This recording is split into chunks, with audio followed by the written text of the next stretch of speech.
Hello everyone, मैं सिमरन गुम्बर स्वागत करती हूँ आप सबका लेवल अप लर्निंग पर। आज के इस वीडियो में मैं आपको DC2 का पास्ट ईयर का क्वेश्चन पेपर सॉल्व कराने वाली हूँ। ये पेपर आपका दिसंबर 2025 में आया था। आपको पता है DEC के अब एग्जाम्स MCQs होते हैं, MCQ क्वेश्चंस आते हैं और उनके आंसर्स आपको OMR शीट पे मार्क करने होते हैं। ये देखो, आज के वीडियो में मैं हिंदी और इंग्लिश दोनों मीडियम के क्वेश्चन सॉल्व करवाने वाली हूँ ताकि आपकी एग्जाम्स की तैयारी में आपको हेल्प मिल सके कि किस टाइप के क्वेश्चंस आते हैं और उन्हें किस हिसाब से आपको सॉल्व करना होता है।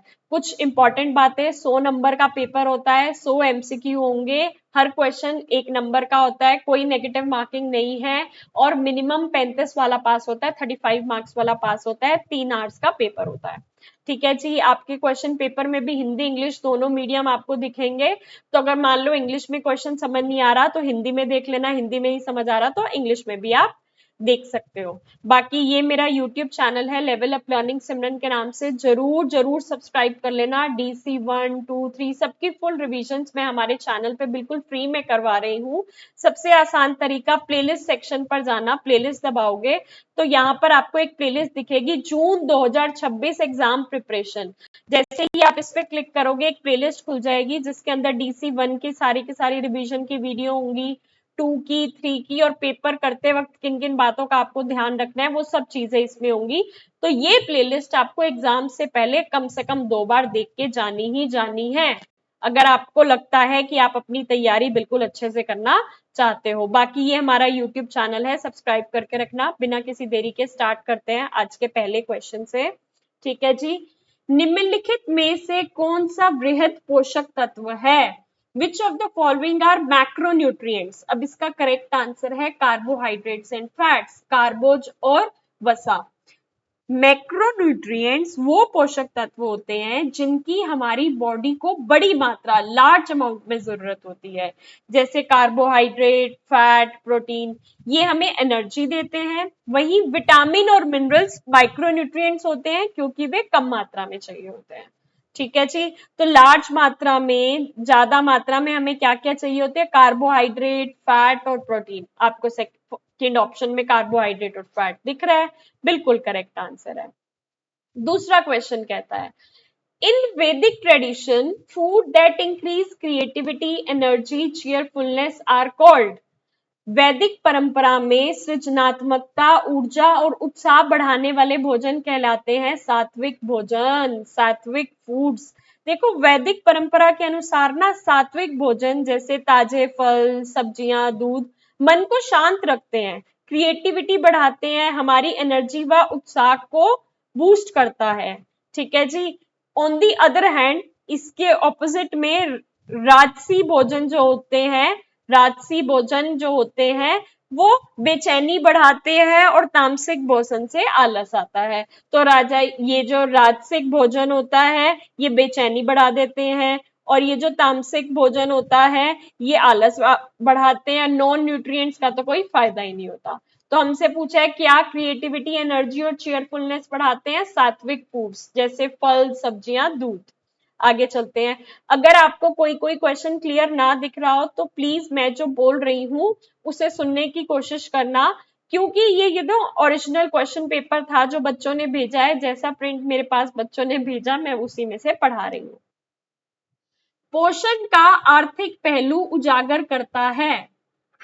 The economic aspect of nutrition highlights that भोजन का चुनाव इसकी कीमत के आधार पर किया जाता है। Food choices depends on affordability. Economic aspect का सीधा मतलब पैसों से है।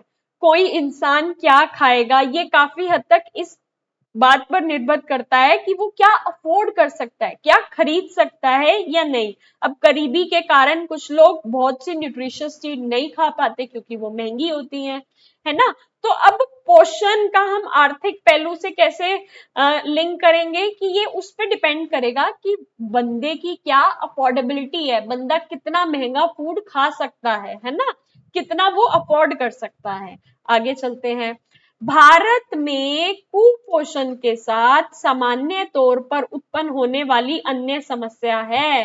क्या कह रहे हैं? In India malnutrition commonly coexist with infection, संक्रमण। क्या मतलब है? इंडिया में कुपोषण और इन्फेक्शन का एक गहरा चक्र है, ठीक है, दोनों लिंक्ड हैं। कुपोषण से बच्चे की इम्यूनिटी कमजोर हो जाती है, जिससे उन्हें जल्दी इन्फेक्शन होता है। अब देखो, किसी बच्चे को कुपोषण है, कमजोर है, उसकी इम्यूनिटी वीक होगी, इम्यूनिटी वीक होगी तो बहुत जल्दी उसको संक्रमण हो जाएगा, बीमार हो जाएगा, है ना, इन्फेक्शन हो जाएगी। और इन्फेक्शन होने पर बच्चा और कुछ नहीं खा पाएगा तो फिर और बीमार और कुपोषित हो जाएगा। तो दोनों के बीच में ना एक ऐसे ना साइकिल है, एक दूसरे को वो बढ़ाती रहती है। माल न्यूट्रिशन इन्फेक्शन को बढ़ाती है, इन्फेक्शन माल न्यूट्रिशन को बढ़ाती है। कुपोषण संक्रमण को बढ़ाता है, संक्रमण कुपोषण को बढ़ाता है। आगे चलते हैं। शारीरिक, मानसिक और सामाजिक के अलावा स्वास्थ्य के अतिरिक्त आयामों में सम्मिलित है। ये तीन तो है ही, शारीरिक, मानसिक और सामाजिक तो इंपॉर्टेंट है ही। इसके अलावा अगर हम किसी आयामों को सम्मिलित करेंगे तो वो होगा आध्यात्मिक और व्यावसायिक आयाम, spiritual and vocational dimension. WHO के मुताबिक हेल्थ के तीन मुख्य डायमेंशन है, फिजिकल, मेंटल और सोशल, जो इन्होंने क्वेश्चन में दे रखे हैं। लेकिन कंप्लीट बैलेंस के लिए स्पिरिचुअल यानी कि आध्यात्मिक शांति, है ना, आध्यात्मिक शांति, जो कि हम जैसे कहते हैं ना, हम मेडिटेशन कर रहे हैं, भगवान को मान रहे हैं, मन की शांति ढूंढ रहे हैं। वोकेशनल, काम काज, जिससे हम पैसे कमाएंगे तो अपने लिए खाना खरीद सकते हैं, अपनी जिंदगी जी सकते हैं, भी उतने ही जरूरी है। मन की शांति भी जरूरी है और पैसा कमाना भी जरूरी है, तो इन दोनों के साथ ये दो भी ऐड हो जाएंगे। आगे कहता है क्या? Crude death rate is defined as, अशेधित मृत्यु दर को इस प्रकार परिभाषित किया जाता है, एक वर्ष की अवधि में प्रति 1000 व्यक्तियों में मरने वालों की संख्या, एक वर्ष की अवधि में प्रति 1000 व्यक्तियों के मरने वाले की संख्या, डेथ्स पर 1000 population in a year. Crude death rate का मतलब होता है कि किसी खास एरिया में एक साल के अंदर प्रति 1000 की आबादी पर कुल कितने लोगों की मृत्यु हुई। ये पॉपुलेशन स्टडी का एक बेसिक पैमाना है। आगे चलते हैं।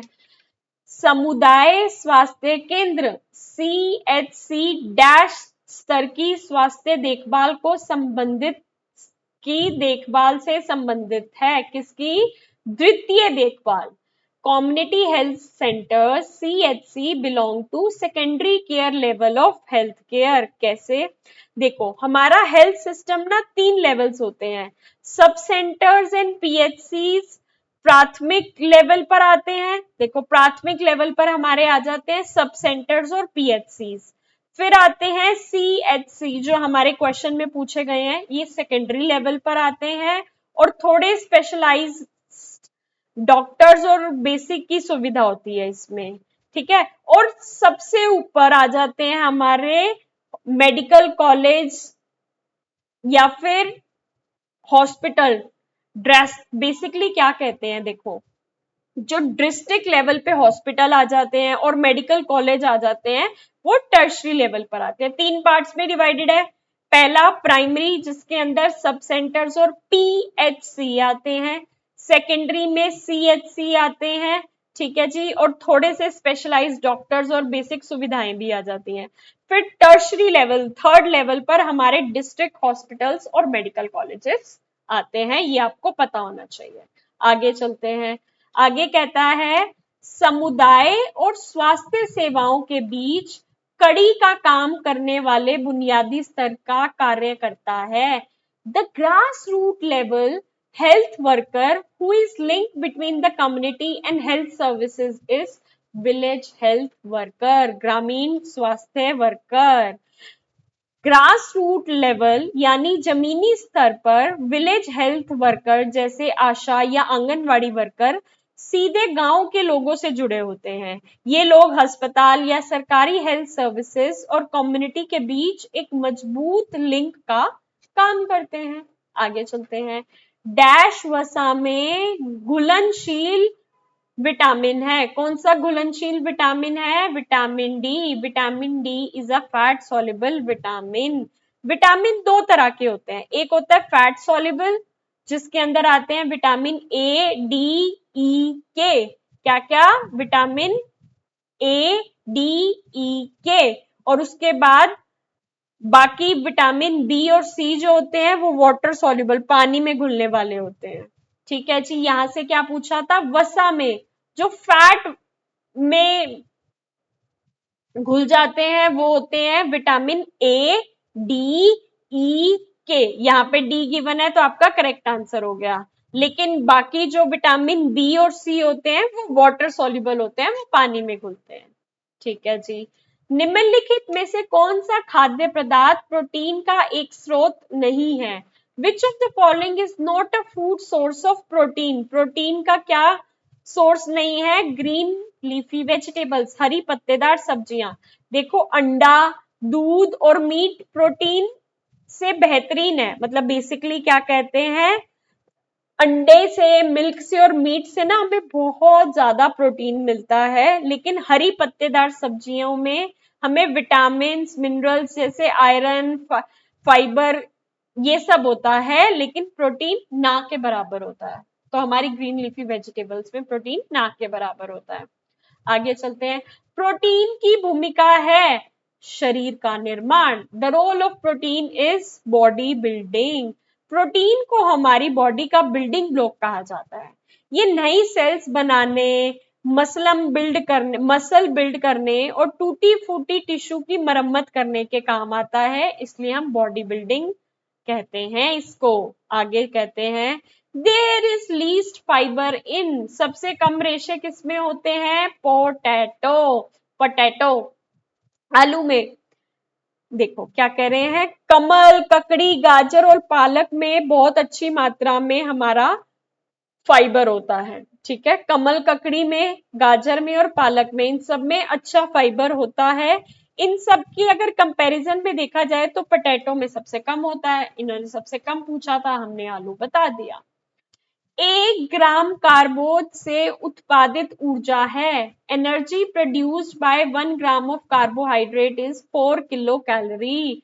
4 किलो कैलोरी। देखो पोषण विज्ञान के नियम के अनुसार 1 ग्राम कार्बोहाइड्रेट से 4 किलो कैलोरी एनर्जी मिलती है। ठीक है जी। आगे चलते हैं। Polishing rice destroys dash in it. चावल को पॉलिश करने से इनमें विद्यमान नष्ट हो जाता है। क्या नष्ट हो जाता है? Vitamin B one. Vitamin B one नष्ट हो जाता है। देखो चावल की जो बाहरी परत होती है ना, में विटामिन बी वन भरपूर मात्रा में होता है। जब चावल को ज्यादा पॉलिश कर दिया जाता है तो ये बाहरी परत हट जाती है और विटामिन बी वन पूरी तरह नष्ट हो जाता है, जिससे बेरी बेरी रोग का खतरा बढ़ जाता है। आगे चलते हैं। रक्त का थक्का जमाने, ब्लड क्लॉटिंग में सहायक vitamin. The vitamin which helps in blood clotting is vitamin के। विटामिन के। देखो जब भी हमें कोई चोट लगती है तो खून के बहने से रोकने के लिए वहां एक धक्का, क्लॉट जमना जरूरी होता है। विटामिन के एक क्वांटिंग प्रोसेस के लिए सबसे इंपॉर्टेंट है। ठीक है, इससे बेसिकली ये क्लॉटिंग की जो खून का धक्का जमाते हैं उसके लिए बहुत इंपॉर्टेंट है। इसकी कमी से खून बहना बंद नहीं होता। ठीक है जी। तो बेसिकली क्या कह रहे हैं, जब हमें कोई चोट लगी और वहां पे खून बहने लग जाता है तो अगर वहां पे थक्का बन जाएगा, थक्का दैट इज क्लॉट जमना जम जाएगा, तो फिर क्या होगा, हमारे अंदर खून की कमी नहीं होगी और खून निकलेगा नहीं। वो खून का थक्का जमना किस में सहायक, कौन सहायक करता है? विटामिन के। ठीक है जी। आगे चलते हैं। शाला पूर्व उम्र के बच्चों, प्री स्कूलर को दिन में कितनी बार भोजन दिया जाना चाहिए? How many meals should a pre Schuler be given during the day? 4 से 5 बार। 4 से 5 बार। देखो प्री स्कूल बच्चों का पेट बहुत छोटा होता है, इसलिए वे एक बार में बहुत ज्यादा खाना नहीं खा सकते। उन्हें पूरे दिन में 4 से 5 बार छोटे छोटे मील्स देने चाहिए ताकि उनकी बढ़ती बॉडी को लगातार न्यूट्रिशन मिलता रहे। आगे चलते हैं। विटामिन ए किसके रख रखाव में सहायक होता है? Vitamin A helps in maintaining normal vision, सामान्य दृष्टि, ठीक है जी। विटामिन ए हमारी आंखों की रोशनी के लिए सबसे जरूरी न्यूट्रिएंट है। इसकी कमी से रतौंधी यानी कि नाइट ब्लाइंडनेस जैसी बीमारियां हो जाती हैं। हड्डियों और दांतों के लिए विटामिन डी और कैल्शियम जरूरी होता है। आगे चलते हैं। आगे क्या कह रहा है? छोटे बच्चों शालापुर बच्चों के लिए संतुलित आहार में क्या सम्मिलित नहीं होना चाहिए? नहीं। A balanced diet for toddlers, preschoolers should not include soft drinks like cola, शीतल पेय जैसे कोका कोला। देखो, बच्चों की बैलेंस डाइट में हरी पत्तेदार सब्जियां, दालें, कंदमूल होना बहुत जरूरी है। लेकिन कोला या सॉफ्ट ड्रिंक खाली कैलोरी और एडिड शुगर होती है, जो कि बच्चों के दांतों और हेल्थ को नुकसान पहुंचाती है, तो उनकी डाइट में ये ना ही हो तो बढ़िया है। प्रसव पूर्व इतिहास से तात्पर्य है prenatal history refers to the health and medical condition of mother during pregnancy. गर्भावस्था के दौरान मां का स्वास्थ्य एवं चिकित्सीय मेडिकल स्थिति। देखो, प्रीनेटल का मतलब होता है जन्म से पहले का समय, इसलिए प्रीनेटल हिस्ट्री का मतलब है कि जब बच्चा मां के पेट में था गर्भावस्था के दौरान, तब मां की मेडिकल कंडीशन और हेल्थ कैसी थी। ठीक है जी। आगे चलते हैं। एक वर्ष के एक सेकंड, इसको थोड़ा सा बड़ा कर दिया मैंने, अगर नहीं थोड़ा छोटा ही कर देता है। एक वर्ष के बच्चे के पोषण संबंधी इतिहास का ब्यौरा तैयार करते समय एक वर्ष के बच्चे के पोषण संबंधी इतिहास का ब्यौरा तैयार करते समय यह जानना आवश्यक नहीं है कि क्या क्या जानना आवश्यक नहीं है कि प्रसव सामान्य था या नहीं। While recording the nutrition history of 1-year-old child, you should not need information about whether delivery was normal or not.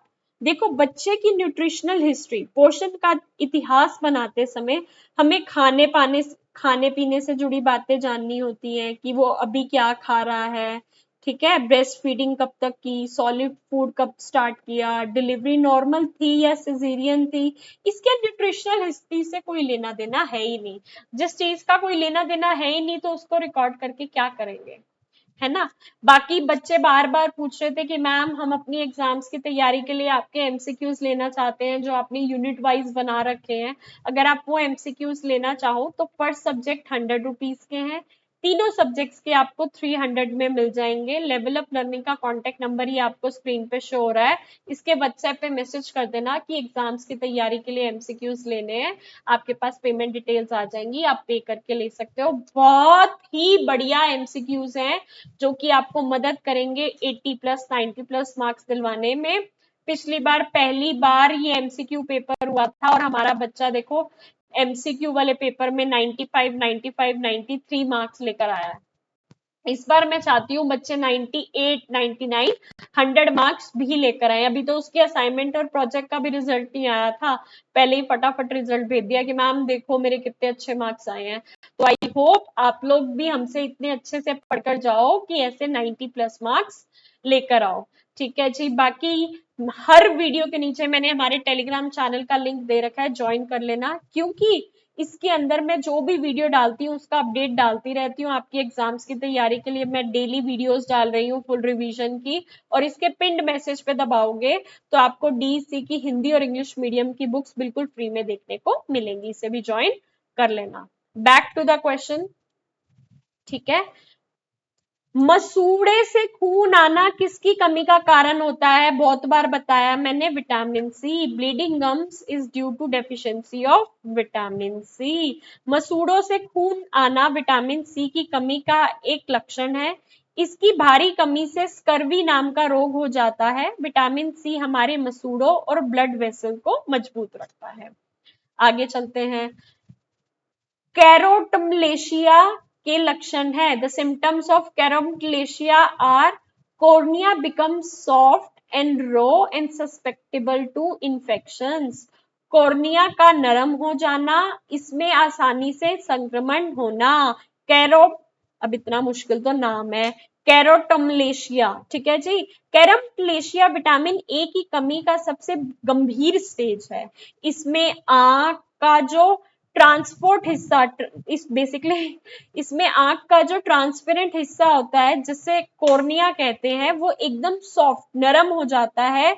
उसमें गंभीर इन्फेक्शन होने लगता है जिससे अंधापन भी हो सकता है। आगे चलते हैं। क्वैशकोर किसकी कमी से होने वाला रोग है? Kwashiorkor is caused by the deficiency of protein. Protein देखो, क्वैशकोर मुख्य रूप से खाने में प्रोटीन की भारी कमी की वजह से होता है। ये अक्सर उन बच्चों को होता है जिन्हें ब्रेस्ट मिल्क मिलना अचानक बंद हो जाता है। इसके लक्षणों में पैरों और पेट में सूजन, ओडीमिया आना शामिल है। ठीक है जी। मैं सारे क्वेश्चंस को आपको रीड करके बता रही हूँ, क्योंकि ये मत बोलना कि मैम वीडियो में कुछ क्वेश्चन क्लियरली दिख नहीं रहे थे। देखो मेरे पास जैसी पीडीएफ आई है ना क्वेश्चन पेपर की, तो मैं उसी में से पढ़ा रही हूँ, मैं पढ़ रही हूँ इसलिए। हड्डियों को मजबूत बनाए रखने के लिए संयुक्त रूप से काम करने वाले खनिज हैं। Minerals that work together to maintain bone health are calcium and phosphorus. Calcium and phosphorus. देखो, हमारी हड्डियां और दांतों में हाई स्ट्रक्चर को बनाने और उनमें मजबूत रखने के लिए कैल्शियम और फास्फोरस दोनों मिनरल एक टीम की तरह मिलकर काम करते हैं। तो इसका करेक्ट आंसर होगा calcium and phosphorus. The primary function of iodine in the body is, शरीर में आयोडीन का प्राथमिक कार्य है क्या? थायरोक्सिन का निर्माण। पहले वाली रिविजन्स में बहुत बार बताया है, प्रोडक्शन ऑफ थायरोक्सिन। हमारे गले में एक थायराइड ग्लैंड होती है। इस ग्लैंड से थायरोक्सिन हार्मोन बनाने के लिए हमारे शरीर को आयोडीन की सबसे ज्यादा जरूरत होती है। ये हार्मोन हमारी बॉडी के मेटाबॉलिज्म को कंट्रोल करता है। आगे चलते हैं। आगे क्या कहता है? डैश की विद्यमानता के कारण पत्ते पत्ता गोभी शरीर की थायरोक्सिन के उत्पादन और उपयोग की क्षमता में बाधा उत्पन्न करती है। Cabbage interferes with the body's ability to produce and use thyroxine due to presence of goitrogens, गलकंड करने वाले पदार्थ गोइट्रोजन्स। ठीक है जी। अब बेसिकली क्या कह रहे हैं, पत्ता गोभी और फूल गोभी जैसी सब्जियों में गोइट्रोजन्स नाम का नेचुरल कंपाउंड होते हैं। ये तत्व थायराइड ग्लैंड को आयोडीन इस्तेमाल करने से रोकते हैं, जिससे थायरोक्सिन हार्मोन कम बनता है और गोइटर का रिस्क रहता है। 80 से अधिक एंजाइम से सुचारू 80 से अधिक एंजाइमों के सुचारू रूप से कार्य करने हेतु महत्वपूर्ण माने जाने वाला खनिज है। The mineral that is crucial for the proper functioning of over 80 enzymes is zinc. Zinc, ठीक है जी। जिंक एक ऐसा जादुई माइक्रो मिनरल है जो हमारी बॉडी के अंदर 80 से भी ज्यादा एंजाइम को एक्टिवेट करने और उनके सुचारू रूप से काम करने के लिए बेहद जरूरी है। यहाँ ग्रोथ और इम्यूनिटी के लिए भी बेस्ट है। आगे क्या कहते हैं? ICMR 2010 के अनुसार मध्यम श्रम करने वाली महिला के लिए प्रतिदिन की कुल ऊर्जा की प्रस्तावित दैनिक मात्रा IDA है। The recommended dietary allowance RDA as per ICMR 2010 for energy for a woman doing moderate work is 2230 kilo calorie, 2230 kilo calorie. ठीक है जी।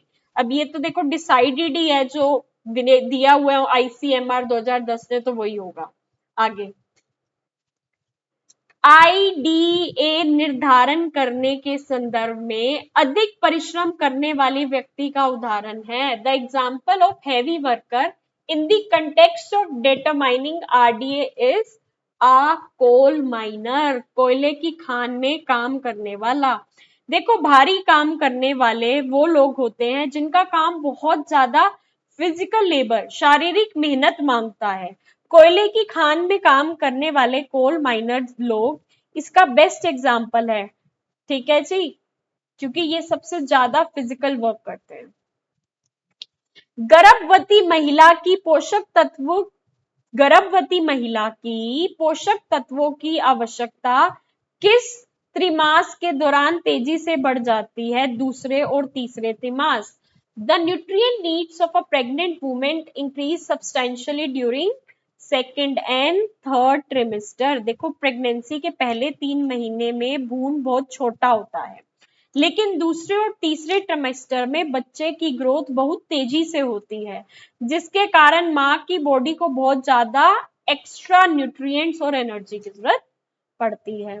आगे, सुबह के समय होने वाली परेशानी, मॉर्निंग सिकनेस महसूस करने वाली एक गर्भवती महिला के लिए प्रस्तावित आहार है क्या? A pregnant woman experiencing morning sickness will be recommended dry and carbohydrate rich foods like rusk और biscuits। सूचक कार्बोहाइड्रेट से भरपूर खाद्य पदार्थ जैसे कि रस और बिस्किट। आगे चलते हैं। डैश की कमी के कारण भ्रूण में स्पाइना बिफिडा और न्यूरल ट्यूब दोष एनटीडी उत्पत्ति का खतरा बढ़ सकता है। The risk of spina bifida and neural tube defects in the foetus is increase due to deficiency of, किसकी डेफिशिएंसी से? फॉलिक एसिड अम्ल की। ठीक है, इसीलिए प्रेगनेंसी के टाइम कहते हैं ना, प्रेग्नेंट लेडीज को कहते हैं कि फॉलिक एसिड के टेबलेट्स खा लो, वही है। फॉलिक एसिड विटामिन B9 बच्चे के ब्रेन और रीढ़ की हड्डी के सही डेवलपमेंट के लिए बहुत क्रूशियल है।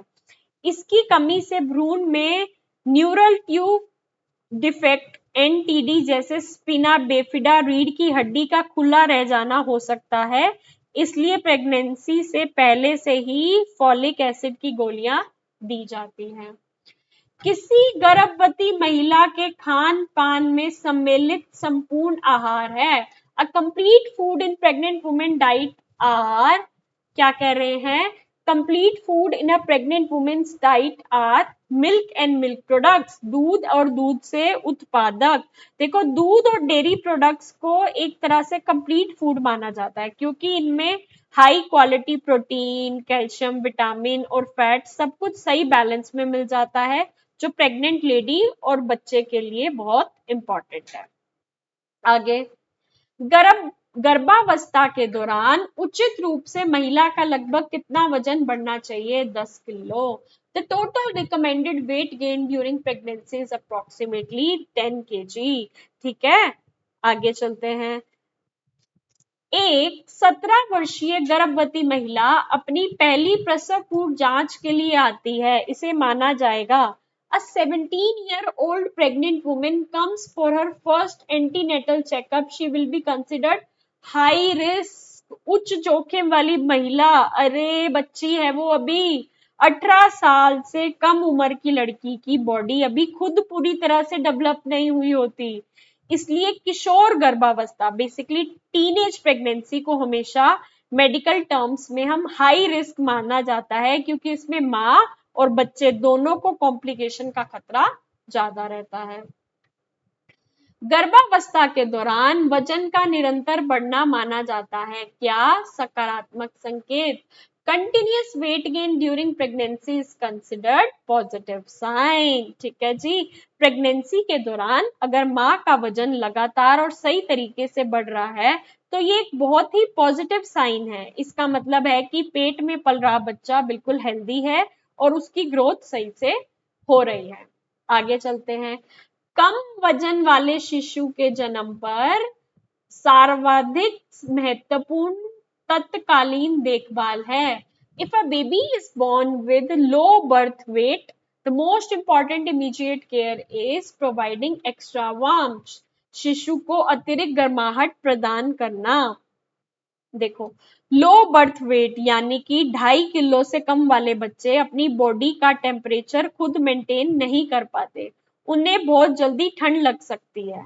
इसलिए सबसे पहला काम उन्हें एक्स्ट्रा वार्म देना है, जो कंगारू, जैसे कि कंगारू मदर केयर होता है ना, कंगारू की मतलब कंगारू का जो बच्चा होता है वो अपनी माँ के साथ चिपक के रहता है ताकि वो माँ की गर्माहट मिल सके, तो वो करना है। Exclusive breast feeding is recommended for, पूर्णतः स्तनपान कराने का सुझाव दिया जाता है पहले 6 महीनों में प्रॉपर ब्रेस्ट फीडिंग करानी चाहिए। एक्सक्लूसिव ब्रेस्ट फीडिंग का मतलब है बच्चे को जन्म से लेके शुरुआती 6 महीने तक सिर्फ और सिर्फ माँ का दूध देना। इस दौरान बच्चे को पानी या ऊपर की कोई भी चीज देने की जरूरत नहीं होती, क्योंकि माँ का दूध ही उसके लिए अमृत होता है, सब जरूरतें वो ही पूरा करता है। शिशु को गेहूं, सूजी या चावल और दूध से बना पतला दलिया पहली बार कब खिलाया जा सकता है? A thin, smooth porridge made of cereal milk can be introduced to the infant at 6 months. जन्म के 6 महीने में। देखो क्या कहते हैं, जन्म की 6 महीने की उम्र पूरी होने पर बच्चे की न्यूट्रिशनल नीड्स बढ़ जाती है। इस समय ब्रेस्ट मिल्क के साथ साथ ऊपरी आहार कॉम्प्लीमेंट्री फीडिंग की शुरुआत की जाती है। सबसे पहले बिल्कुल स्मूथ और पतला दलिया जैसी चीजों से ही स्टार्टिंग करते हैं, तो आप उसे वो दलिया खिला सकते हो। आगे चलते हैं। According to postnatal care guidelines, a visit made by the health worker on the 9th day after delivery is the प्रसवोत्तर देखभाल निर्देशों के अनुसार प्रसव के 9वें दिन स्वास्थ्य कार्यकर्ता द्वारा जच्चा बच्चा को देखने आना तीसरा प्रसवोत्तर दौरा होता है, थर्ड पोस्टनेटल विजिट होती है।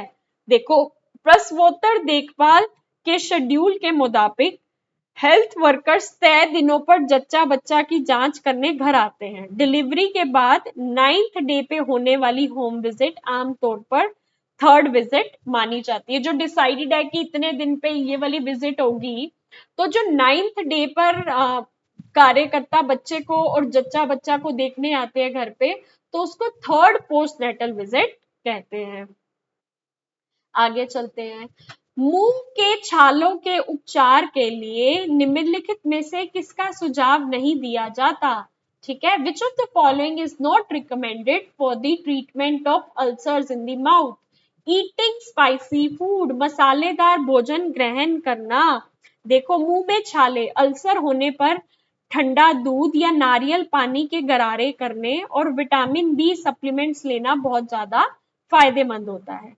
लेकिन मसालेदार और तीखा खाना छालों की जलन, दर्द और ज्यादा बढ़ा देगा, इसलिए ऐसा करने की सलाह कभी नहीं दी जाती। आगे क्या कहते हैं? बच्चे के आम तौर पर डैश दूध के दांत होते हैं। A child usually has dash milk teeth. कितने दूध के दांत होते हैं? 20 दूध के दांत होते हैं। छोटे बच्चे जो शुरुआती दांत निकालते हैं, जिन्हें हम दूध के दांत या टेम्परेरी दांत भी कहते हैं, उनकी कुल संख्या 20 होती है। ये लगभग 2 से 3 साल की उम्र तक पूरे आ जाते हैं और बाद में टूटकर परमानेंट दांत आते हैं।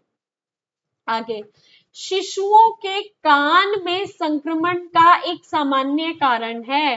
A common cause for ear infection in babies is, बिस्तर पर लेटकर शिशु को स्तनपान कराना, breast feeding the baby while lying on bed. क्या कह रहे हैं? छोटे बच्चे को कभी भी बिस्तर पर सीधा लिटाकर दूध नहीं पिलाना चाहिए। ऐसा करने से दूध उनके गले में से होकर कान की नली में चला जाता है, जिससे कान में बैक्टीरिया पनपता है, कान का इन्फेक्शन हो जाता है। हमारे बच्चे का सिर थोड़ा ऊपर उठाकर दूध पिलाएं। ठीक है, हमेशा बच्चे के सिर को थोड़ा सा ऊपर उठाएं और फिर दूध पिलाएं। आगे, लौह तत्व के अवशोषण को बढ़ाने के लिए आहार में किस विटामिन को शामिल किया जाना चाहिए? The vitamin which should be included in the diet to enhance iron absorption is vitamin C. Vitamin C. क्या कह रहे हैं? हमारी बॉडी शाकाहारी खाने से आयरन को आसानी से सोख नहीं पाती। अगर हम आयरन वाले खाने के साथ विटामिन सी जैसे नींबू आंवला शामिल करें तो विटामिन सी उस आयरन को ऑब्जर्व करने की कैपेसिटी को कई गुना बढ़ा देता है। ठीक है जी, तो vitamin C is the correct answer. The food items fortified with iodine in Indian diet is भारतीय आहार में आयोडीन से भरपूर खाद्य पदार्थ है नमक, सॉल्ट। आयोडीन की कमी से होने वाली बीमारियां जैसे घेगा को रोकने के लिए भारत सरकार ने नमक का आयोडीकरण, सॉल्ट आयोडाइजेशन कंपलसरी किया है। नमक एक ऐसी चीज है जो हर घर में रोज खाई जाती है, इसलिए इसे फोर्टिफिकेशन के लिए चुना गया है। आगे चलते हैं।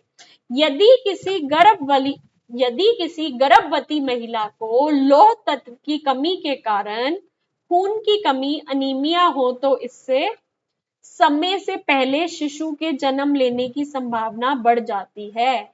If a pregnant women has anaemia due to iron deficiency it can lead to increase risk of premature birth. देखो, प्रेगनेंसी में आयरन की कमी होने वाला अनीमिया बहुत खतरनाक होता है। इससे बच्चे तक ऑक्सीजन ठीक से नहीं पहुंच पाता, जिससे प्री मेच्योर बर्थ, समय से पहले ही डिलीवरी या बच्चे का वजन बहुत कम होने का रिस्क बढ़ जाता है। आगे, पेलग्रा नियासिन की कमी का नैदिक लक्षण है। The classic symptom of pellagra is skin changes, त्वचा में परिवर्तन। देखो, पेलग्रा विटामिन बी3 यानी निसाइन की कमी से होता है। इसका सबसे मुख्य और क्लासिक लक्षण त्वचा में बदलाव, स्किन चेंजेस, डर्माटिस है, जिसमें धूप में आने वाली स्किन पर पपड़ीदार और गहरे रंग के निशान बन जाते हैं। विटामिन सी की कमी के लक्षण हैं। The symptom of vitamin C deficiency is bleeding gums. पहले भी आया था ये क्वेश्चन, फिर घूम फिर के आ गया। मसूड़ों से खून बहना, बहुत इंपॉर्टेंट क्वेश्चन है, बार बार आ रहा है। ठीक है, आगे चलते हैं। आगे क्या कह रहा है? Cretinism is cause due to deficiency हो। क्रिएटिनिटा नियमित की कमी से होती है। किसकी? गर्भवती माता में आयोडीन की कमी, आयोडीन इन दी प्रेग्नेंट मदर। अगर प्रेगनेंसी के दौरान मां के शरीर में आयोडीन की भारी कमी हो तो होने वाले बच्चे का दिमागी और शारीरिक विकास पूरी तरह रुक जाता है। यह गंभीर एडिक्शन की क्रिटिनिज्म कहते हैं, जिससे बच्चा मानसिक रूप से कमजोर पैदा होता है। आगे चलते हैं। A child with cracked corners of mouth, angular stomatis has deficiency of। किसी बच्चे के मुंह के दोनों ओर के कोनों का फटना कोणीय मुखपाक दर्शाता है क्या? रिबोफ्लेक्सिन, रिबोफ्लेक्सिन की कमी। ये क्या है? मुंह के दोनों तरफ के कोनों का लाल होना और फट जाना एंगुलर स्टोमेटिस कहलाता है। असल में विटामिन बी2 यानी रिबोफ्लेक्सिन की कमी से ये होता है। आगे चलते हैं। आगे क्या कह रहा है? बुखार को शरीर का तापमान डैश के उच्च होने के रूप में परिभाषित किया जाता है।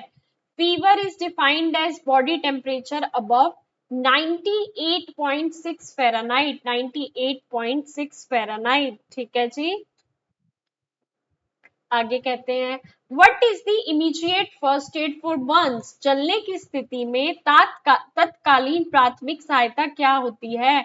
ठंडे पानी में डुबोना, इमर्स इन कोल्ड वाटर। ठीक है जी, आगे चलते हैं। देखो, जलने पर कभी भी तुरंत तेल या हल्दी मक्खन नहीं लगाना चाहिए। सबसे पहले फर्स्ट एड, जले हुए हिस्से को तुरंत ठंडे पानी की धार के नीचे रख दो या डुबो दो। ये स्किन के अंदर तक जा रही गर्मी को रोकता है और फूलना नहीं पड़ने देता। आगे चलते हैं। हड्डी टूटने की स्थिति में तत्कालीन प्राथमिक सहायता क्या होती है? What is the immediate first aid for a fracture. टूटी हुई हड्डी को जैसी स्थिति में है वैसी स्थिति में बनाए रखना और डॉक्टर के पास ले जाना। Keep the broken bone in fix position as it is and take it to the doctor, ज्यादा हाथ पैर हिलाने नहीं है, वैसे के वैसे ले जाना है। निम्नलिखित में से कौन सा बुखार के बारे में सही है? बुखार शरीर में निहित किसी संक्रमण रोग का लक्षण मात्र है। ठीक है, fever is a symptom of an underline infection and illness. देखो, बुखार अपने आप कोई बीमारी नहीं है, ये सिर्फ एक लक्षण है जो कि बताता है कि हमारी बॉडी के अंदर कोई इन्फेक्शन या बीमारी आ गई है, हमारा इम्यून सिस्टम उससे लड़ रहा है, ये वो बताता है।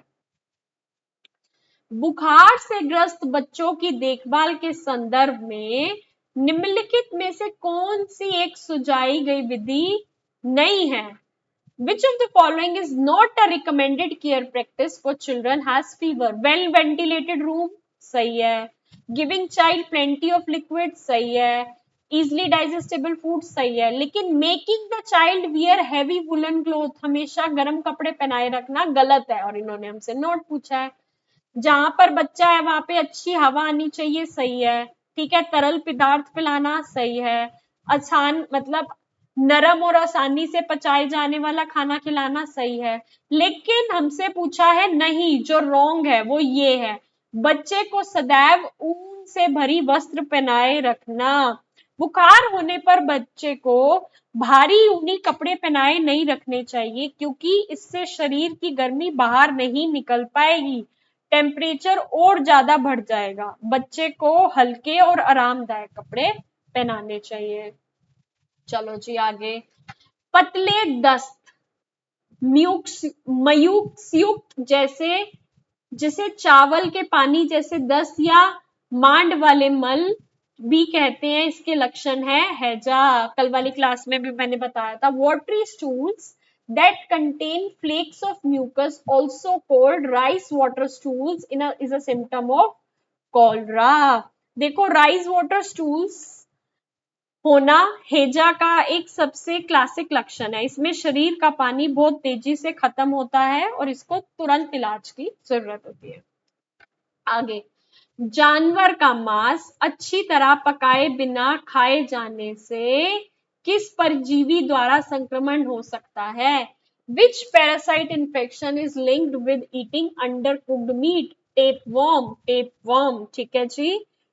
अगर कोई इंसान कोई भी मीट खाता है जो अच्छे से पका ना हो, तो वो मीट के मौजूद टेपवर्म या जो उसके अंदर की वो होती हैं, अंडे होते हैं, वो इंसान की आंतों तक पहुंच जाते हैं, जिससे कि इन्फेक्शन होने के चांस रहते हैं।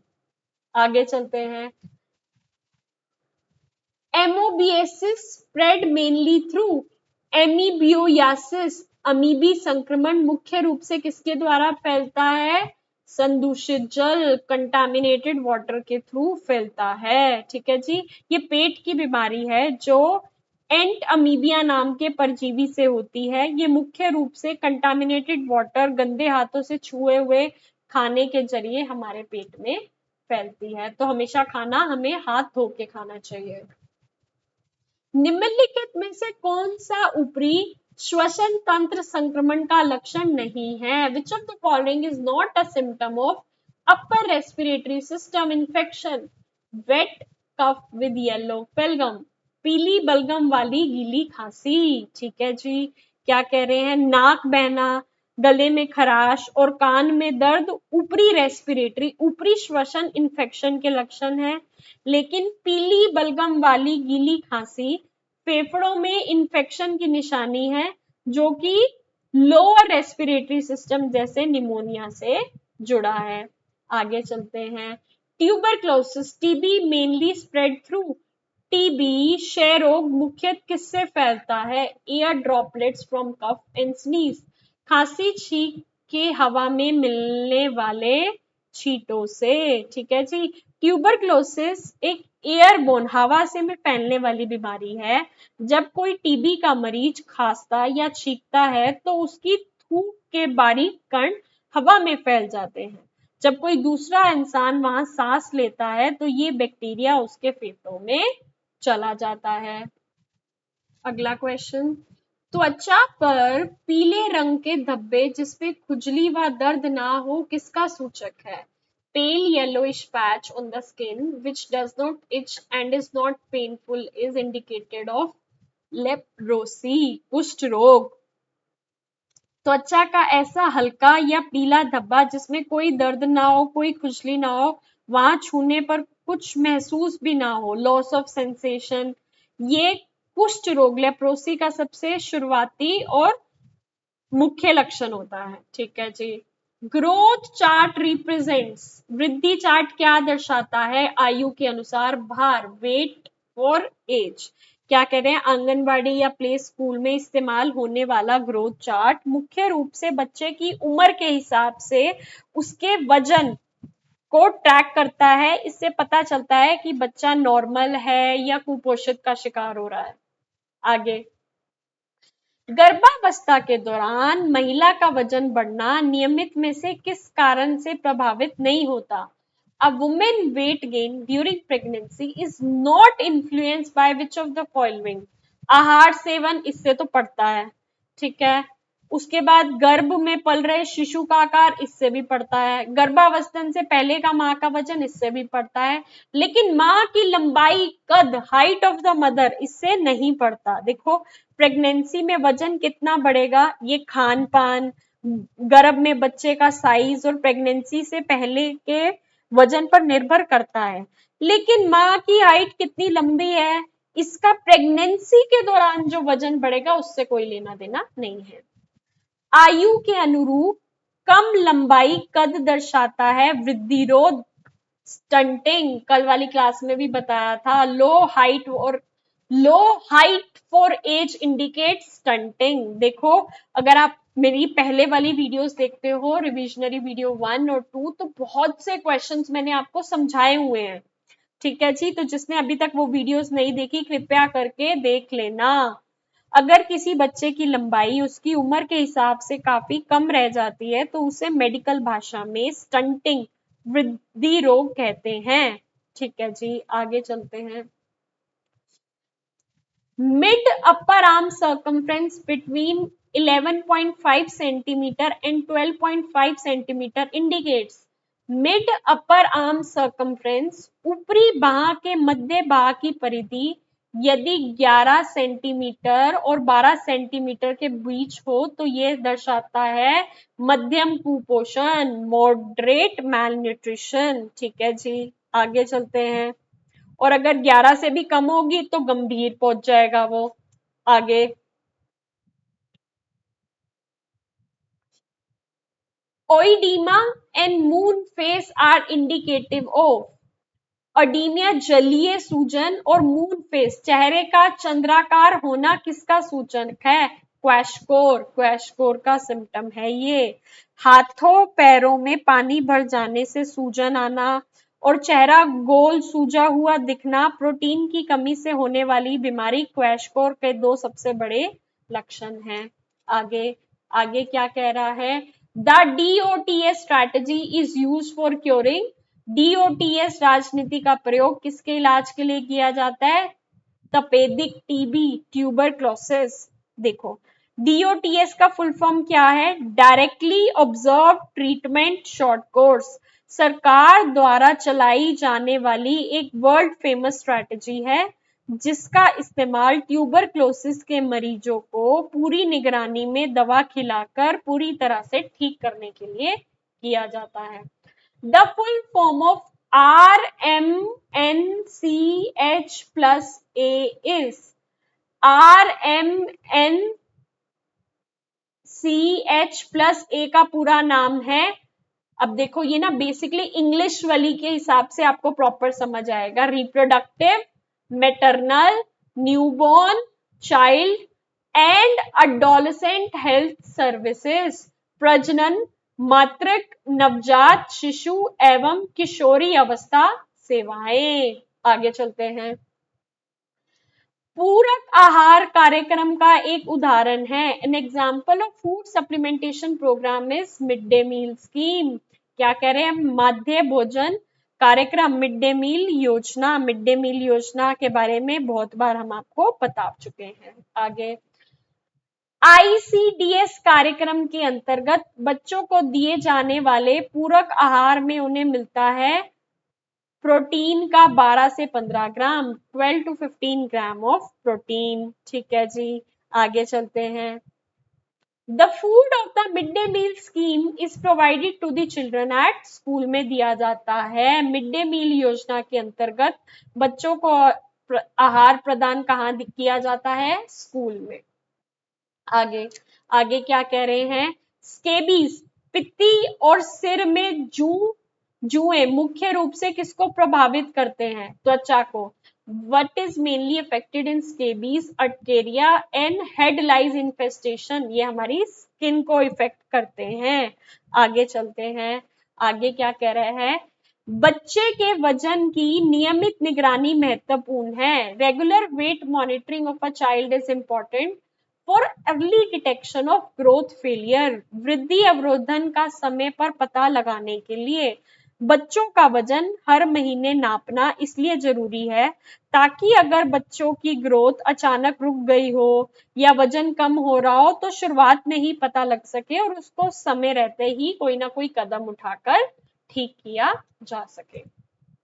आगे, amylase rich flour ARF can be made by using एमेराइजोल युक्त आटा को किससे बनाया जा सकता है? सब स्प्राउटेड व्हीट, अंकुरित गेहूं से बनाया जा सकता है। अंकुरित गेहूं अनाज को सुखाकर पीसने से एमिलाइज रिच फ्लोर बनता है। इसमें एमिलाइज एंजाइम होता है जो गाढ़े दलिए को भी पतला और पचाने में बेहद आसान बना देता है, जो छोटे बच्चों के लिए बहुत ही यूजफुल होता है। किसी बच्चे में 25 सांसें प्रति मिनट की श्वसन दर दर्शाती हैं। क्या? सामान्य श्वसन गति, breathing rate of 25 breaths per minute in a child indicates normal breathing. ठीक है जी, आगे चलते हैं। Which of the following can be prevented by immunisation, निम्नलिखित में से किससे टीकाकरण द्वारा बचाव किया जा सकता है? किसका बचाव किया जा सकता है? काली खांसी का, वूपिंग कफ का। ये एक ऐसी जानलेवा बीमारी है जिससे बच्चों को बचाने के लिए बचपन में ही DPT या पेनवलेंट वैक्सीन का टीकाकरण दिया जाता है। आगे चलते हैं, आगे protein sparing action is perform by, protein को अन्य कार्यों के लिए मुक्त करना क्रिया डैश के द्वारा की जाती है। किसके द्वारा? कार्बोहाइड्रेट्स के द्वारा की जाती है। प्रोटीन का देखो असली काम बॉडी बनाना है, एनर्जी देना नहीं। लेकिन अगर हम खाने में कार्बोहाइड्रेट अच्छे से खाएंगे तो बॉडी एनर्जी के लिए कार्बोहाइड्रेट का इस्तेमाल करेगी और प्रोटीन अपने असली काम बॉडी बिल्डिंग के लिए आजाद रहेगा। इसी से कार्बोहाइड्रेट का प्रोटीन स्पेयरिंग एक्शन कहते हैं। फिर से बता रही हूं, प्रोटीन का देखो असली काम है बॉडी बनाना, एनर्जी देना नहीं है। लेकिन अगर हम खाने में कार्बोहाइड्रेट अच्छे से खाएंगे तो बॉडी एनर्जी के लिए कार्बोहाइड्रेट का इस्तेमाल करेगी और प्रोटीन का जो असली काम है बॉडी बिल्डिंग का, वो उसी पे फोकस्ड रहेगा। इसलिए इसे कार्बोहाइड्रेट का प्रोटीन स्पेयरिंग एक्शन कहते हैं। आइडेंटिफाई द करेक्ट स्टेटमेंट, सही स्टेटमेंट बतानी है। सही स्टेटमेंट ये है कि हमारा जो एनिमल का प्रोटीन है is of better quality than plant protein. वनस्पतिज प्रोटीन से पशुंचे प्रोटीन की गुणवत्ता बेटर होती है। जानवरों से मिलने वाला प्रोटीन जैसे दूध, अंडा, मीट हाई क्वालिटी प्रोटीन माना जाता है क्योंकि इसमें वो सभी असेंशियल अमीनो एसिड सही मात्रा में होते हैं जो हमारी बॉडी खुद नहीं बना पाती। ठीक है जी, इसलिए animal protein is of better quality than plant protein. अगला क्वेश्चन, वनस्पति तेलों में कोलेस्ट्रॉल नहीं पाया जाता है। Vegetable oils contain no cholesterol. देखो, कोलेस्ट्रॉल सिर्फ और सिर्फ जानवर से मिलने वाले फूड जैसे घी, मक्खन, मीट में होता है। पौधों से मिलने वाले तेल, वेजिटेबल ऑयल जैसे सरसों का तेल, रिफाइंड ऑयल तेल में कोलेस्ट्रॉल बिल्कुल नहीं होता। ठीक है जी, आगे चलते हैं। Most nutrients are observed in the, अधिकांश पोषक तत्व अवशोषित होते हैं कौन सी, छोटी आंत में, स्मॉल इंटेस्टाइन में। हमारा खाना पचने के बाद जो असली विटामिन, मिनरल्स, प्रोटीन और फैट बचते हैं उन्हें खून में ऑब्जॉर्व का लगभग 90% काम हमारी छोटी आंत यानी कि स्मॉल इंटेस्टाइन के अंदर ही होता है। इसकी अंदरूनी दीवार पर विल्ली होती है जो इसे सोखती है। आगे चलते हैं।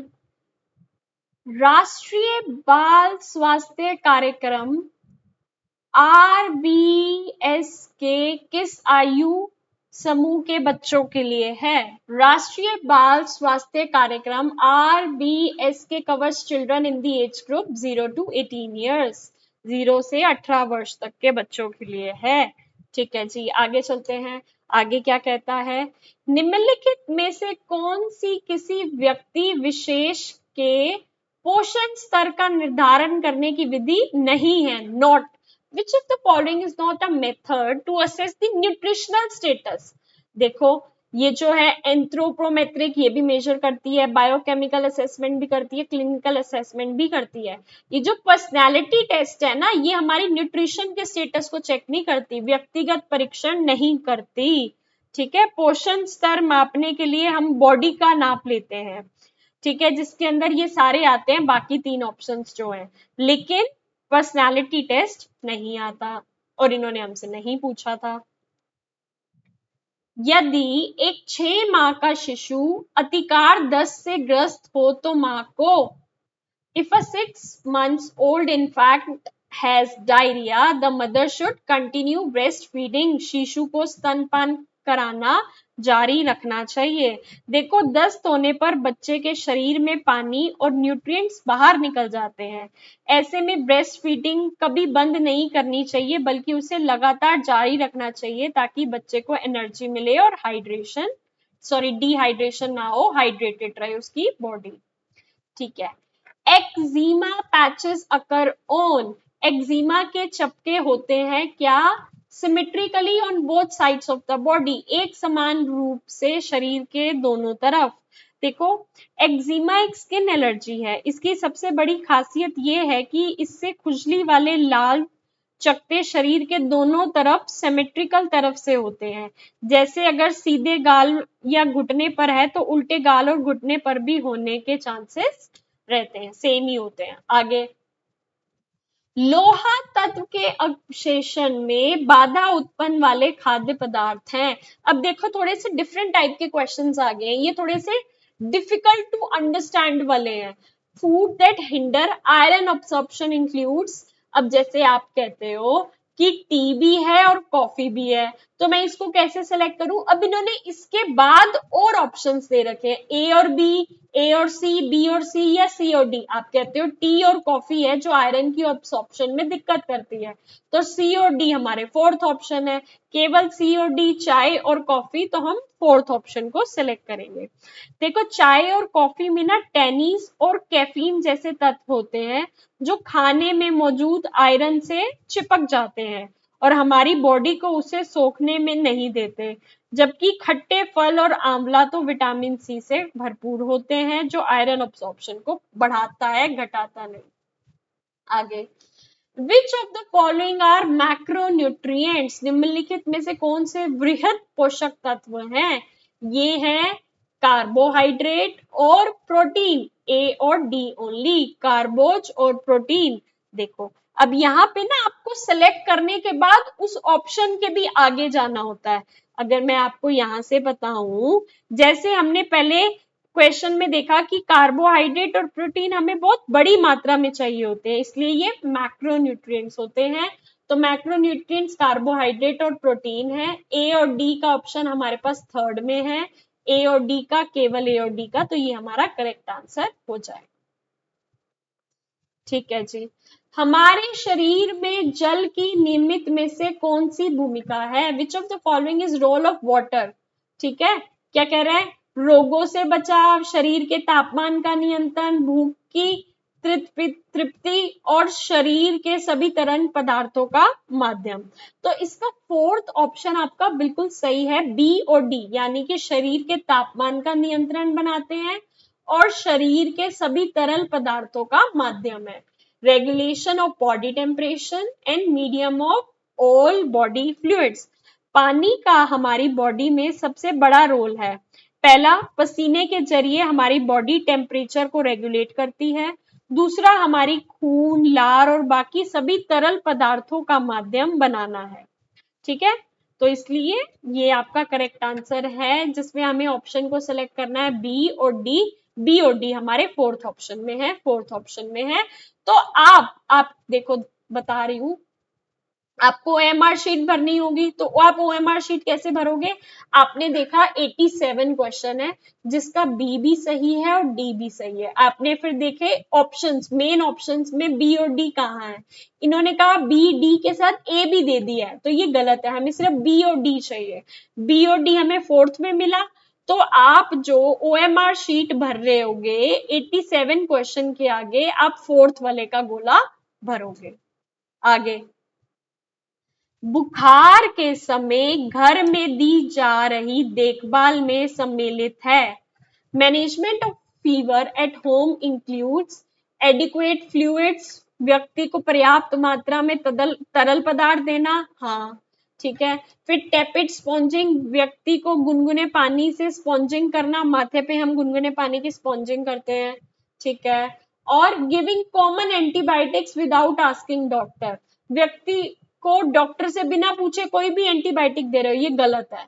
उसके बाद कंफर्टेबल क्लोथिंग, व्यक्ति को आरामदायक कपड़े में रख रखाव करना। ठीक है, तो हमारा ए, बी और डी सही है। तो ए, बी और डी कहाँ सही है? हमारे फर्स्ट ऑप्शन में, तो फर्स्ट ऑप्शन करेक्ट है, ए, बी, डी। आगे चलते हैं, आगे क्या कह रहा है? आगे कह रहा है, इनमें से कौन सी स्टेटमेंट सही है? Goitre is more common in hilly areas, गलकंड पहाड़ी क्षेत्रों का एक आम रोग है। हाँ, ये तो सही है। Soil and water in hilly areas are deficient in iodine, पहाड़ी क्षेत्रों में मिट्टी और पानी दोनों में आयोडीन की कमी पाई जाती है, ये भी सही है। देखो, पहाड़ी इलाकों में भारी बारिश और बाढ़ के कारण मिट्टी की ऊपरी परत का आयोडीन बह जाता है, इसलिए वहां की मिट्टी और पानी में आयोडीन की भारी कमी होती है। इसी वजह से वहां उगने वाली फसलों में भी आयोडीन नहीं होता और वहां के लोगों को गलकंड गोइटर की बीमारी ज्यादा होती है। तो दोनों स्टेटमेंट, ये भी सही है, ये भी सही है, both A and B are correct. ये भी सही है, ये भी सही है, तो both A and B are correct. तो आप जब ओएमआर शीट भरोगे 89 क्वेश्चन के आगे, आप जैसे ऑप्शन है 1 2 3 4, तो 3 सही है, तो आप 3 वाले गोले को भरोगे। समझ रहे हो मैंने आपको क्या बताया? ओएमआर शीट है, क्वेश्चन नंबर 89 है, तो उसके आगे 1 2 3 4 4 गोले हैं। अगर आपका थर्ड आंसर सही है, तो आप थर्ड वाले गोले को भर दोगे। ठीक है जी, ऐसे थर्ड वाले गोले को भर दोगे। आगे, आगे क्या कह रहा है? कौन से कथन सही है? देखो, viral conjunctivitis is commonly occur during measles, सही कह रहा है। Viral conjunctivitis spread easily from one children to another, ये भी सही कह रहा है। वायरल कंजक्टिविटीज आमतौर पर खसरे के दौरान पनपता है, बिल्कुल सही बात। वायरल कंजक्टिविटीज एक से दूसरे बच्चे से आसानी में फैल जाता है, ये भी सही है। तो ए और बी दोनों सही, ये तो कह रहा है सिर्फ एक सही है, गलत। बी सही है, गलत। ये कह रहा है दोनों गलत है, नहीं, ए और बी दोनों सही हैं, ए और बी दोनों सही हैं। Both A and B are correct, तो थर्ड आपका करेक्ट हो जाएगा। देखो, खसरा होने पर बच्चे की आंखें लाल हो जाती हैं और पानी आता है, जिससे वायरल कंजक्टिविटीज कहते हैं। हम सब जानते हैं कि आंख आना एक बहुत ही संक्रामक बीमारी है, जो एक बच्चे से दूसरे बच्चे में बहुत आसानी से फैलता है, और ये करेक्ट स्टेटमेंट है। आगे फिर पूछ रहे हैं करेक्ट स्टेटमेंट क्या है? Cataract occurs when the lens of the eye becomes opaque, मोतियाबिंद तब होता है जब आंखों का लेंस अपारदर्शी हो जाता है, बिल्कुल सही। Opaque lens prevent light from passing through it, अपारदर्शी लेंस के कारण प्रकाश की किरणें लेंस से गुजर नहीं पाती, ये भी सही है। ये भी सही है। तो third, both A and B are correct, both A and B are correct. देखो क्या कहते हैं, मोतियाबिंद में आंखों का नेचुरल लेंस धुंधला या अपारदर्शी हो जाता है। जब लेंस ही धुंधला हो जाएगा तो बाहर की रोशनी उसके पार नहीं जा पाएगी, इंसान को साफ दिखना बंद हो जाता है। तो ये दोनों पॉइंट्स बिल्कुल सही हैं। आगे चलते हैं, आगे पूछ रहा है correct statement, squint occurs due to weakness of eye muscles. भेंगापन आंखों की मांसपेशियों की कमजोरी के कारण होता है, बिल्कुल सही। Weak muscles cause eyeballs to lose coordination. कमजोर मांसपेशियों के कारण नेत्र गोलक तालमेल में नहीं रह पाते, ये भी सही है, दोनों सही है। तो थर्ड ऑप्शन बिल्कुल सही है। क्या कह रहे हैं, भेंगापन तब होता है जब हमारी आंखों को कंट्रोल करने वाली मसल्स कमजोर हो जाती हैं।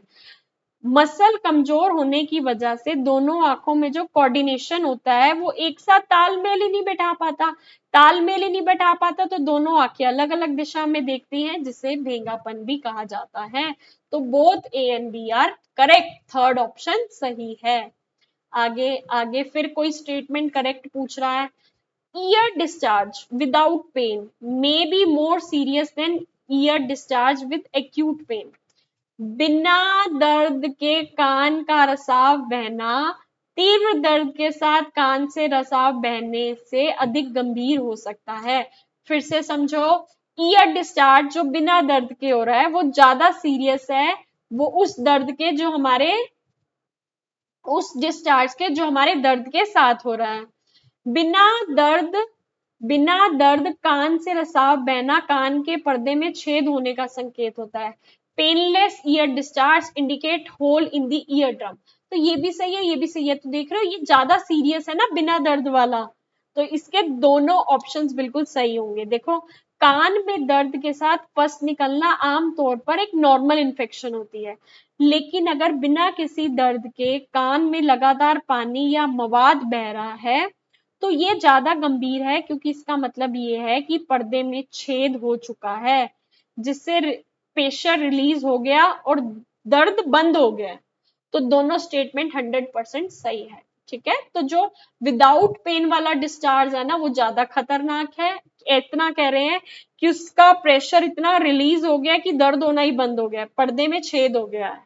और वही कह रहे हैं पेनलेस ईयर डिस्चार्ज वो दर्द पर्दे में छेद होने का संकेत है। तो थर्ड ऑप्शन आपका बिल्कुल सही है। आगे फिर करेक्ट स्टेटमेंट पूछ रहा है, diarrhoea is dangerous mainly because of loss of body water and salts. अतिसार या दस्त लगना खतरनाक होता है क्योंकि इससे शरीर में पानी और नमक की कमी होती है, बिल्कुल सही। शरीर में पानी की घोर कमी से मृत्यु की संभावना बढ़ जाती है, बिल्कुल सही। Severe dehydration can lead to death. देखो, दस्त खुद कोई जानलेवा चीज नहीं है, लेकिन इसमें मोशन के साथ जो शरीर का पानी और जरूरी नमक इलेक्ट्रोलाइट बाहर बह जाते हैं वो खतरनाक है। अगर शरीर में पानी की बहुत ज्यादा कमी हो जाए तो सिवियर, बहुत ज्यादा डिहाइड्रेशन कहते हैं, उस समय पे ORS ना मिलने पर बच्चे की डेथ भी हो सकती है। तो ये दोनों बिल्कुल सही है, third option is the correct answer. आगे चलते हैं, nutritional anaemia is cause due to deficiency of iron और फॉलिक एसिड। ठीक है जी, पोषणगज अनीमिया शरीर में लौह तत्व या फॉलिक अम्ल की कमी के कारण होता है, बिल्कुल सही। Adult male are at highest risk of developing anaemia. वयस्क पुरुषों में खून की कमी होने का सबसे अधिक जोखिम होता है, गलत।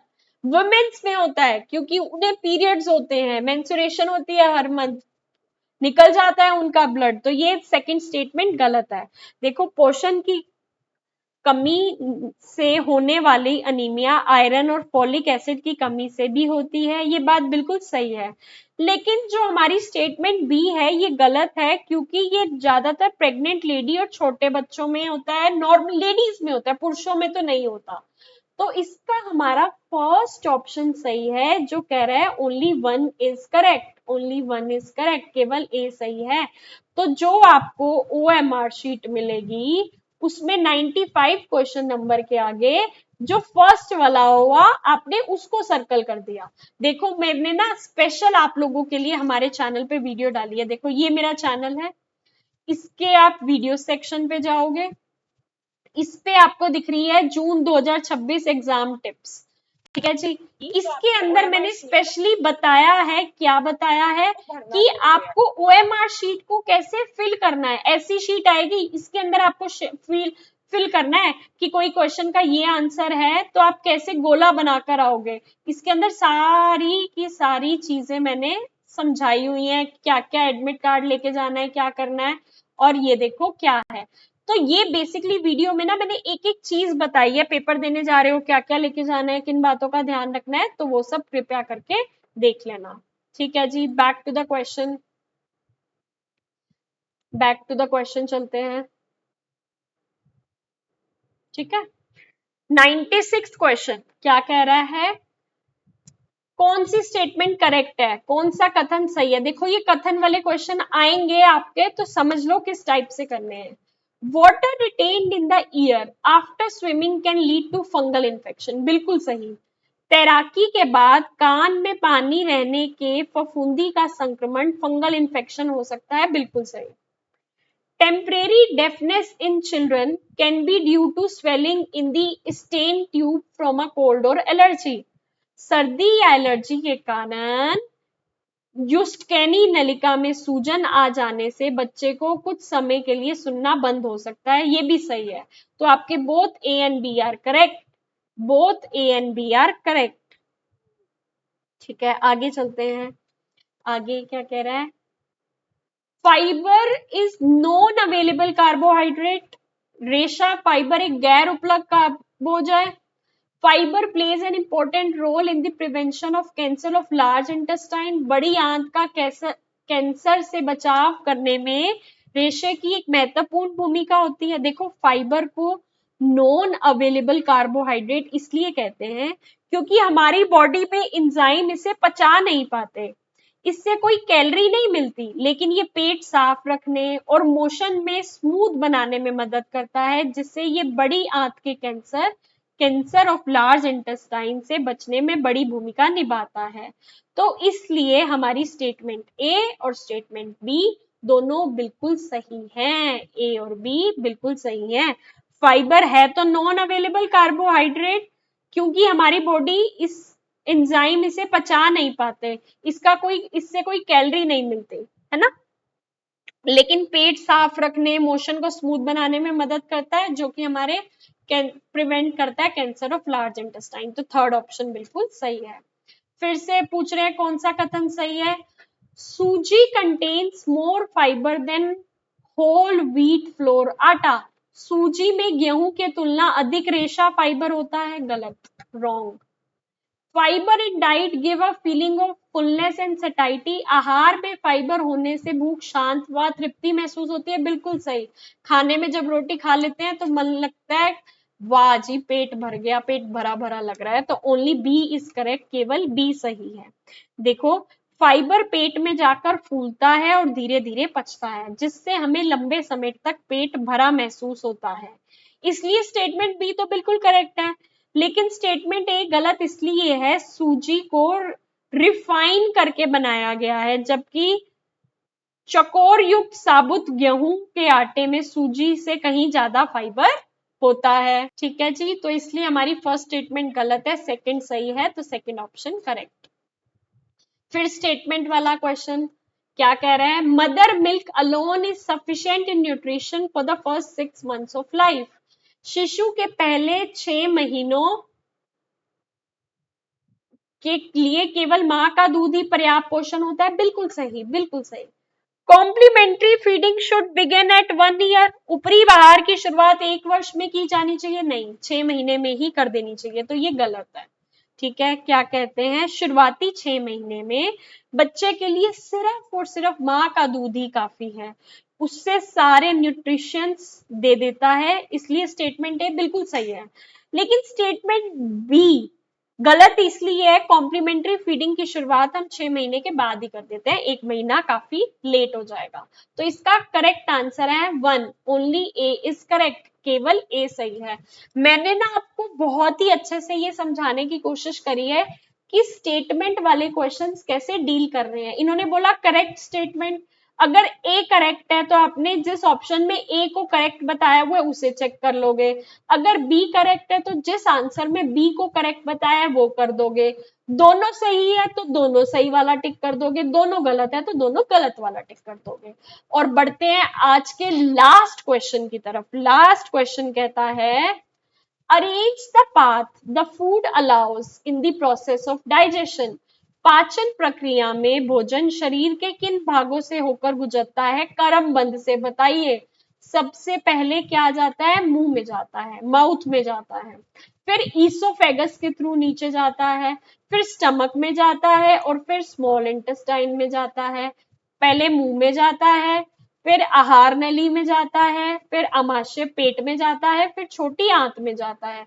तो सबसे पहले मुंह बी होना चाहिए, फिर होना चाहिए आहार नली ए होना चाहिए, फिर होना चाहिए पेट डी, और फिर होने चाहिए छोटी आंत सी। बी ए डी सी कहाँ दिख रहा है, यहाँ दिख रहा है नहीं, यहाँ दिख रहा है नहीं, यहाँ दिख रहा है नहीं। बी ए डी सी तो सेकंड ऑप्शन में दिख रहा है, बी ए डी सी तो सेकंड ऑप्शन में दिख रहा है, तो ये हमारा बिल्कुल करेक्ट आंसर है। इस हिसाब से मैंने आपको पूरे के पूरे 100 क्वेश्चंस करवा दिए। आई होप आपको ये वीडियो बहुत ही ज्यादा यूजफुल लगी होगी।